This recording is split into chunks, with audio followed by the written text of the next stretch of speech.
resiko, tidak menerapkan money management yang baik.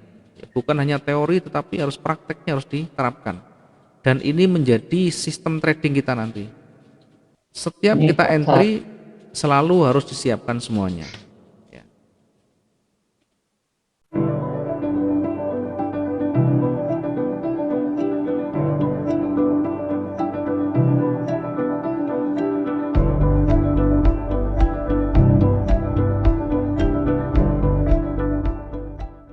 Oke, ada pertanyaan?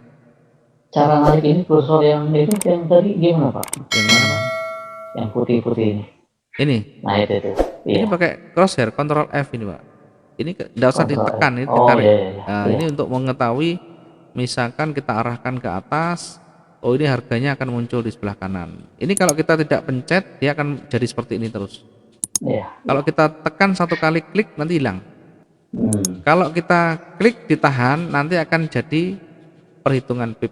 Nah begini. Iya. Ya paling tidak ini harus paham crosshair. Kemudian yang kedua ada draw trend line, ini yang ini. Ini untuk draw trend line, ini horizontal line. Ini untuk menandai, misalkan di area ini adalah area resisten, kita bisa klik di sana. Di sebelah kanan itu akan muncul harganya.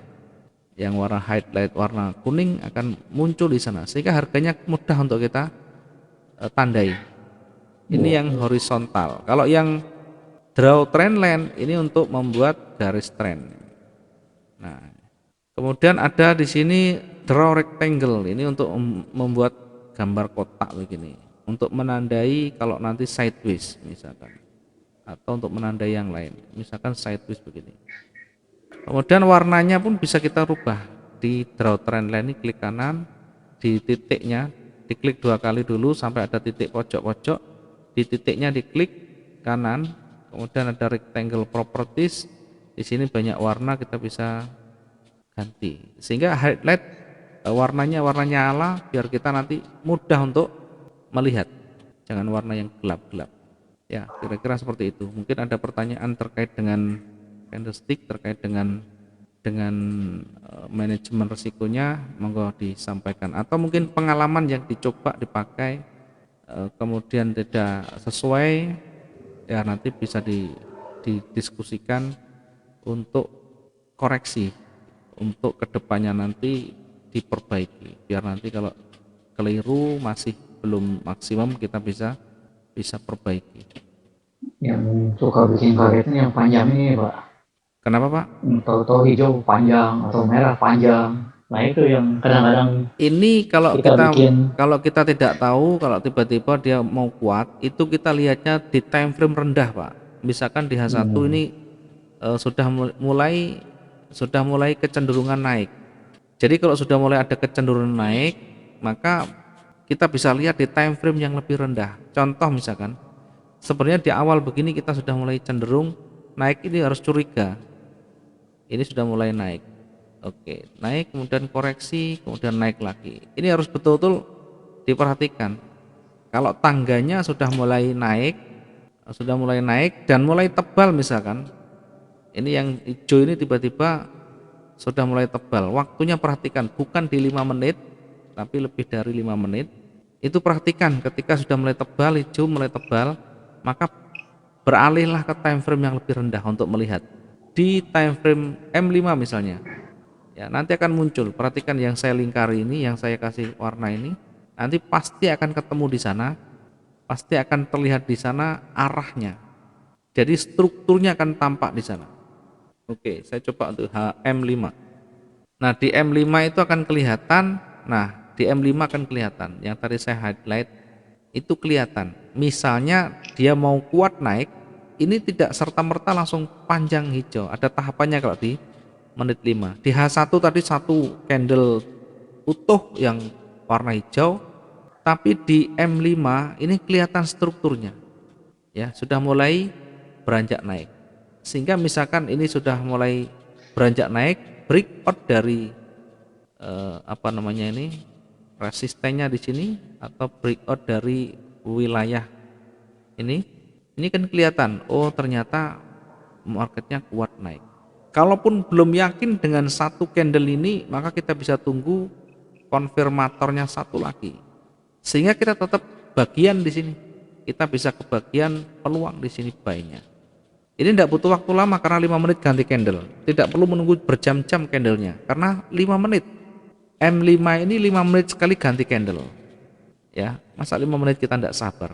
Jadi untuk 5 menit menunggu break, ini selesai break misalkan, oh ini saya belum yakin, takutnya nanti berbalik lagi, maka tunggu satu break lagi baru kita entry-nya di candle hijau kecil ini.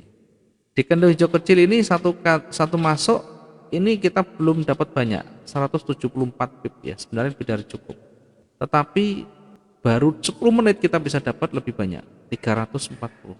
Kalau sudah ada momentum yang kuat, maka beralihlah ke time frame yang lebih rendah untuk melihat ya kondisi pergerakannya bagaimana, sehingga ada peluang yang bisa kita manfaatkan di sana. Kalau di H1 ini adalah running. Nah, di H1 adalah running, dia masih bergerak. Tapi di M5 kita bisa menemukan peluang di sana. Kita bisa menemukan peluang buy yang bisa kita manfaatkan untuk ya, taking profit lah. Jadi tidak serta-merta langsung panjang.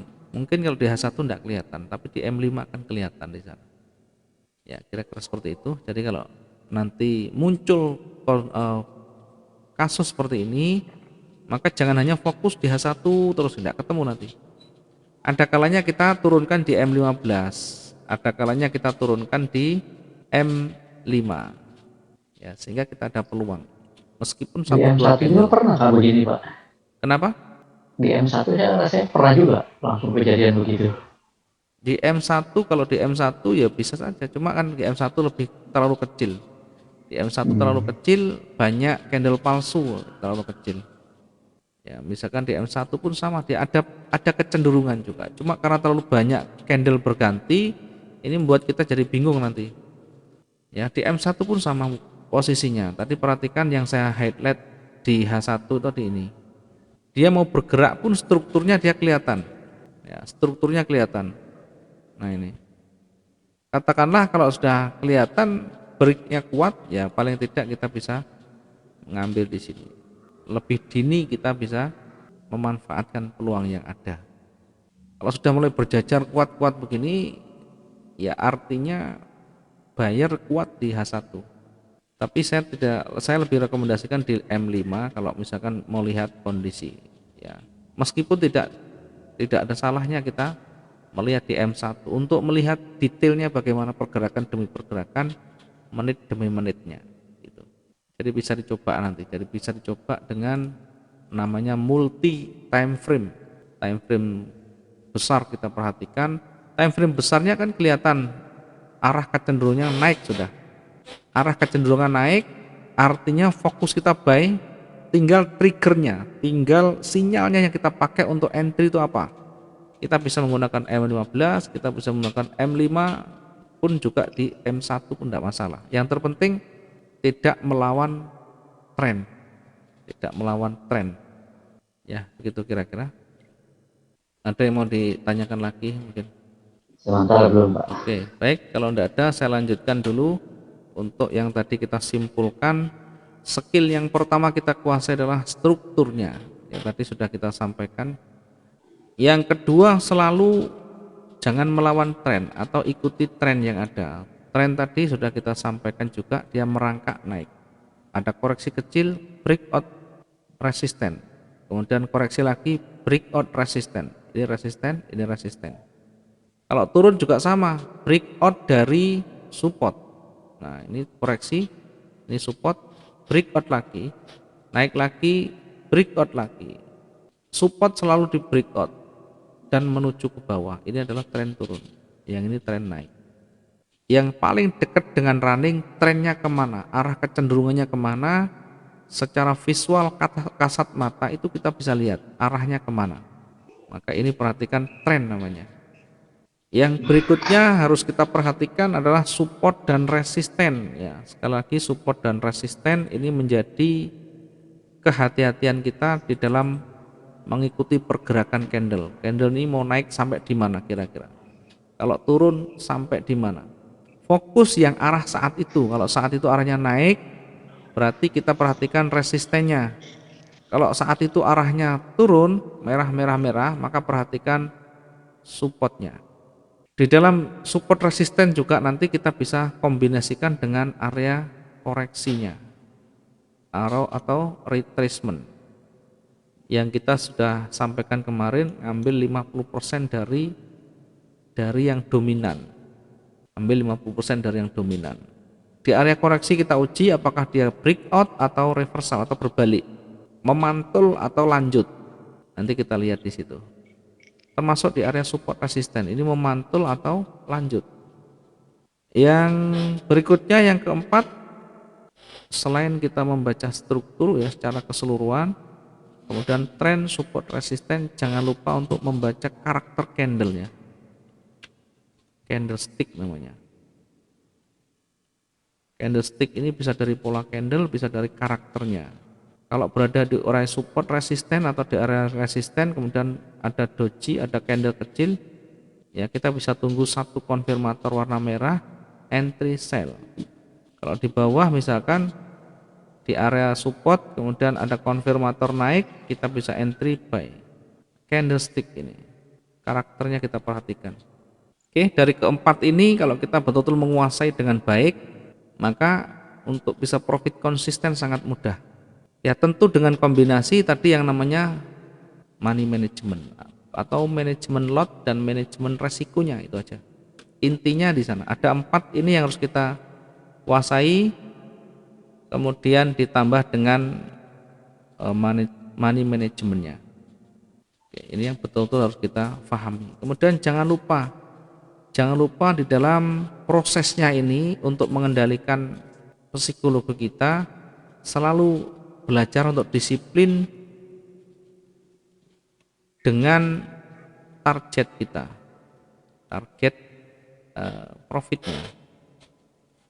Harus disiplin. Kalau misalkan satu hari saya butuh $50, maka di kisaran ini tidak harus angka fix 51, 48, 49. Kalau kira-kira sudah pasarnya tidak memungkinkan, waktunya tidak memungkinkan, maka selesai. Masih ada hari esok. Kemudian selain kita disiplin dengan target, jangan lupa disiplin dengan resiko. Kalau biasa kita resikokan misalnya 2%, maka kita coba setia dengan resiko ini. Kalau kita biasa dengan 3%, maka biasa dengan resiko ini. Atau kita biasa dengan menggunakan tadi support atau resisten tadi. Ya, selalu dengan gaya sesuai dengan style kita dan kebiasaan kita, mana yang kira-kira cocok. Kemudian juga jangan lupa untuk disiplin terhadap rencana trading kita atau disiplin terhadap sistem trading yang kita gunakan. Ya, sistem trading ini lebih identik dengan aturan main, bagaimana kita entry, bagaimana kita exit, di mana kita nanti taruh resiko, di mana kita nanti close profit kita. Ini adalah berkaitan dengan sistem trading. Syarat-syarat kita masuk entry itu apa saja, menurut kita yang sudah kita alami apa saja. Misalkan ketika di area resisten ada penolakan panjang, ada satu candle konfirmator, atau di area ujungnya, di area ujung ring misalkan, atau di area ujung support resistennya sudah mulai muncul candle yang berubah warna. Kemudian kita tinggal cari konfirmatornya. Nah, ini adalah sistem trading. Kalau kita bisa menerapkan dengan baik, kita bisa menerapkan dengan baik, kita bisa menerapkan dengan baik semuanya, maka psikologi kita juga akan tenang. Psikologi tenang, berpikir dengan jernih, artinya logika akan bekerja dengan baik. Tapi kalau tidak disiplin, profit 50 masih kurang. Oh, masih ada bagus ini peluangnya. Entry lagi. Dapat 100 masih kurang lagi. Entry lagi. Dapat 150, entry lagi. Ya, jadi tidak ada selesainya. Maka ini kalau tidak ada selesainya, tidak ada batasan baik itu profit maupun resikonya, yang terjadi akan liar, di sana. Ya, liar itu bisa menjerumuskan kita kepada over nanti, over entry, over resiko, dan overload. Kalau sudah over entry, over resiko, overload, maka tunggu saja, tidak butuh waktu lama, nanti akan segera MC. Ya, kira-kira itu yang menjadi bagian yang tidak boleh dipisahkan. Meskipun kita sudah mempersiapkan analisa teknikalnya, meskipun sudah mempersiapkan semuanya, tetapi ketika tidak disiplin nanti sia-sia. Ya, coba dipraktekkan disiplin, terus menerus, sehingga menjadi satu SOP yang betul-betul mudah kita jalani. SOP ini aturan yang betul-betul kita sudah lakukan, ya, bahasanya gampangnya SOP-nya atau aturan mainnya. Kalau sudah jadi baku, catat, ya, catat aturan main kita itu, sistem trading kita itu, kemudian selalu diterapkan terus menerus gitu, sampai betul-betul menemukan titik yang mudah. Kalau sudah menemukan dan bisa dipraktekkan terus menerus, jangan diubah-ubah, jangan noleh kiri noleh kanan lihat orang lain, biarkan mereka dengan cara sendiri, biarkan kita menjalani dengan cara kita sendiri. Karena kalau sudah ada sistem, ada SOP-nya sudah ada, ibaratnya ini kotak kuncinya sudah kita bawa, maka tidak peduli nanti demo atau real account, itu akan sangat mudah kita terapkan. Meskipun ada perbedaan sedikit ya terkait dengan tingkat kecemasan. Kalau uang asli kan kecemasannya berbeda.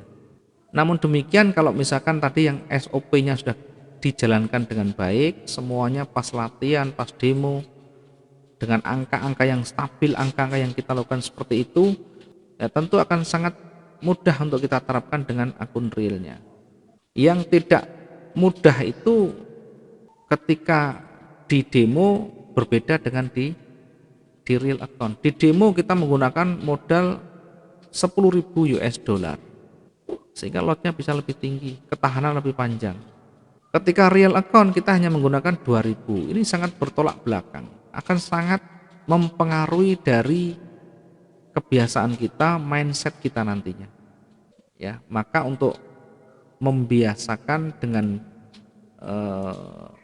gerak yang stabil, ketika kita belajar di demo, pastikan ini dengan kenyataannya. Kalau kita punya real, kira-kira misalkan saya menggunakan real account-nya 2.000, maka di demo pun kita belajar dengan akun 2.000. Coba terus menerus. Mencoba bukan berarti satu kali profit jadi 3.000 kemudian puas sudah. Ini belum apa-apa. Usaha maksimal di demo ini betul-betul naik turun plus minus. Kemudian kondisi pernah juga rugi panjang lebar semuanya dan berakhir dengan profit. Profit juga yang realistis. Kalau profitnya tidak realistis berarti perlu dipertanyakan, karena bisa saja saat itu kita lagi beruntung.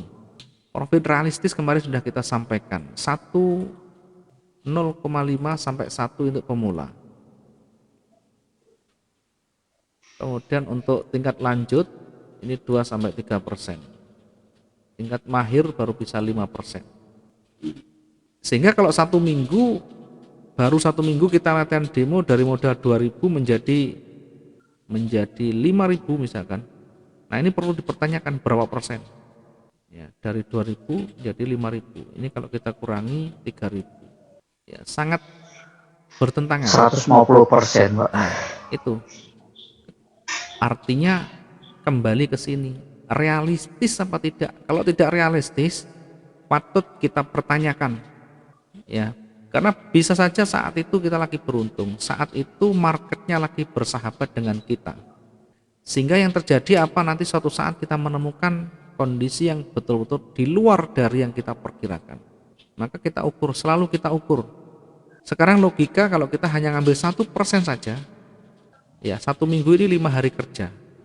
Ini dikali 5%, berarti 5 dikali 1%. 1 minggu itu harus standarnya 5%. begitu. Kalau 2000 berarti $100. 1 minggu berarti $100. Ini 1.400.000 lebih. Logikanya 1 minggu 1.400. Ini kalau matematikanya sudah lebih dari bagus, sudah lebih dari bagus 1 minggu sekian. Apalagi misalnya di bawah ini, misalkan masih dapat $70, artinya masih wajar dan ya kita bisa toleransi. Tapi kalau sudah over, maka jangan berbangga, jangan jumawa dengan kondisi itu. Bisa saja pas waktu entry pertama atau kedua, ketiga itu ada market yang tiba-tiba bergerak kuat. Misalkan kita buy 0,1, tiba-tiba bergeraknya kuat, sehingga biasanya rata-rata cuma kita ngambil $10, ini tiba-tiba dapat $100. Nah, ini kan beda. Kondisi begini adalah kondisional, di mana kondisinya tidak selalu muncul begini. Yang kondisi wajar kita dapat $10 dikumpulkan, jadi akhirnya terkumpul dengan target kita 50 misalnya. Maka kondisi seperti ini harus betul-betul kita cermati. Logis apa tidak? Wajar atau tidak? Ya, tentu disesuaikan dengan kemampuan kita tadi. Kalau kita merasa masih di posisi pemula, maka wajar kalau di angka itu. Kalau kita pemula tiba-tiba 1 hari 5%, apakah wajar? Ya, tentu nanti akan diuji bertahan berapa lama dengan kita mempertahankan itu. Akan sangat berat ketika di konsistensinya dalam jangka waktu panjang. 5%, bayangkan 1 hari 5%, modal 2000, artinya 1 hari $100. 1 bulan ini 1 bulan berarti 100%, karena 1 bulan itu 20 hari kerja. Kalau ambil 1 hari 5% dikali 20, ini sudah 100%. 1 bulan ini balik modal, 1 bulan balik modal, sehingga bulan berikutnya dari 2000 menjadi 4000. Yang jadi pertanyaan, ini bertahan berapa lama? Kalau cuma 1 bulan 2 bulan ini belum menjadi ukuran. Karena itu kembali ke kemampuan kita, kira-kira mampu atau tidak. Kalau misalkan ternyata ini mampu dan bahkan berbulan-bulan, ya tidak masalah. Tapi secara logika normal itu kalau kita memaksa diri dengan target yang di luar batas kemampuan kita, nanti biasanya dapat kemudian grafiknya begini, anjlok, makin turun, karena sulit mempertahankan. Kalau kita memaksa diri, maka setiap hari kita memaksa untuk mencari ini 5%. Kalau baru 2%, oh masih belum, memaksa lagi. Dengan kondisi memaksa itu, peluang akhirnya dipaksa. Harusnya kita mengikuti peluang, tetapi karena kondisi memaksa tadi, maka peluang harus ikut kita. Artinya kita ciptakan sendiri, kita sahkan sendiri, artinya kita konfirmasi sendiri, walaupun sebenarnya belum saatnya kita buat sendiri, kita ciptakan sendiri, ya, dengan dalil yang kita benar-benarkan. Oh, ini misalkan ada doji berbalik arah, padahal di sistem trading kita saya harus menunggu konfirmator, tetapi karena keyakinan tadi dan memaksa tadi, maka tidak perlu konfirmator, kita langsung entry sell. Begitu entry sell, ini bukan malah turun tapi naiknya luar biasa. Kondisi seperti ini sering terjadi, apalagi tidak tahu pembatasan, tidak dibatasi. Di sini ada SL, tidak dibatasi, karena yang ada tadi ambisi dan memaksa untuk mencapai yang bukan kapasitasnya, belum masuk kapasitasnya. Oke, kira-kira seperti itu mungkin. Jadi paling tidak ada gambaran, ada wawasan di sana bahwa trading itu tidak bisa liar, tidak bisa bebas, tidak bisa seenaknya sendiri, tapi menurut aturan main yang kita buat, SOP-nya bagaimana. Ya, SOP kita masing-masing berbeda nanti, sesuai dengan gaya, sesuai dengan kemampuan, sesuai dengan karakter kita. Ya, nanti bisa diciptakan sendiri, uji coba sendiri. Kalau kira-kira yang kita uji itu sudah cocok, buat catatan kecil. Ya, selalu saya sampaikan buat catatan kecil. Dan itu harus diuji lagi, kesempatan berikutnya diuji lagi terus menerus. Kalau sudah dilakukan terus menerus, bisa bertahan dengan baik, maka untuk mendapatkan dolar itu akan sangat mudah sekali. Apalagi target kita cuma 1%, ini sangat mudah sekali dan sangat realistis, mudah mendapatkan. Kalau misalkan kita pengen lebih, ya berarti modal dinaikkan. Dari modal 2.000 saja, kalau kita 1%, ini sudah 20%. Ya anggap saja investasi dari 2.000 satu bulan sudah 2.200, 2.400. Kalau hitung secara matematika ini sudah lebih bagus sebenarnya. 400 ini bagus sudah. Modal cuma 2.000, kita dapat 400. Ini sudah lebih dari baik. Iya Pak, dibandingkan invest taruh di bank itu. Iya, jauh Pak. Kalau di bank itu 1 tahun paling 8%, ini besar. 1 tahun. Wah enggak, Biasa 5%, 6% gitu. Ada yang lima persen kecil-kecil. potong lagi pajak. Nah, belum lagi nanti ada biaya-biaya lain-lain.